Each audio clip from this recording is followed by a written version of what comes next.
Breaking news বিষয় নিয়ে আপনার মতামত কমেন্টে জানান এবং প্রতিদিন দেশের আপডেট খবর পেতে পেজটি ফলো দিয়ে রাখুন। ময়মনসিংহ জেলা প্রতিনিধি মোহাম্মদ মাসুদ আলম ভূঁইয়ার তথ্য ও ছবিতে প্রেস রিপোর্ট।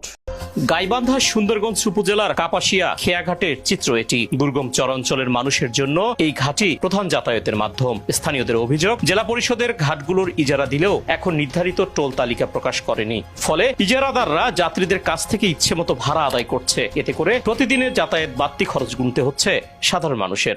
মানববন্ধন করার জন্য আমাদের এই জায়গায় নৌকা ভাড়ায় পূর্ব পাশ থেকে পশ্চিম পাশে যাইতে 40 টাকা করে নেওয়া হয়। আমাদের এই ভাড়াটা দেওয়ার জন্য অনেক কষ্ট হইতেছে। আমরা সময় মতন পার হইতে পারতেছি না। 40 টাকা না থাকলে আমরা নৌকায় উঠি না এবং নিজের ছেলে মেয়েকে স্কুলে পাঠাইতে পারি না এই 40 টাকা ভাড়ার জন্য। আমাদের স্কুলে সপ্তাহে 7 দিনের মধ্যে 4 দিন যায় স্কুল বা 3 দিন যায়।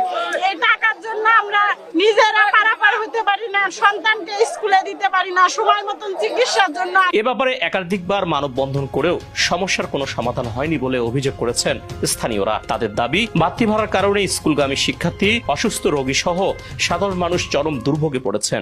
নৌকা ভাড়া 40 টাকা করে নেয়। আমরা হলো ছেলে মেয়ের ঘরে 40 টাকা নৌকা ভাড়ার জন্য আমরা হলো লেখাপড়া আমার করে পানি। আমরা তো হলো কৃষক মানুষ, গরিব মানুষ। আমরা কিভাবে এই যে এত টাকা নৌকা ভাড়া দিয়ে আমি বাচ্চাদের ঘরে লেখাপড়া করাবো? আমরা দাবি চাই, খাওয়া ফ্রি হলেও ভালো, 10 টাকা হলেও ভালো, এই দাবি চাই আমরা।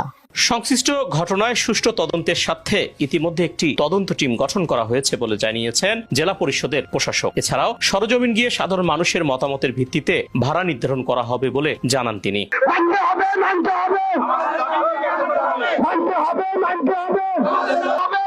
জানা যায়, জেলার বিভিন্ন স্থানে মোট 5টি প্যাকেজ ঘাট রয়েছে। এর মধ্যে ইজারার আওতায় থাকলেও বাকি 3টি ঘাট থেকে সরাসরি জেলা পরিষদ রাজস্ব আদায় করে।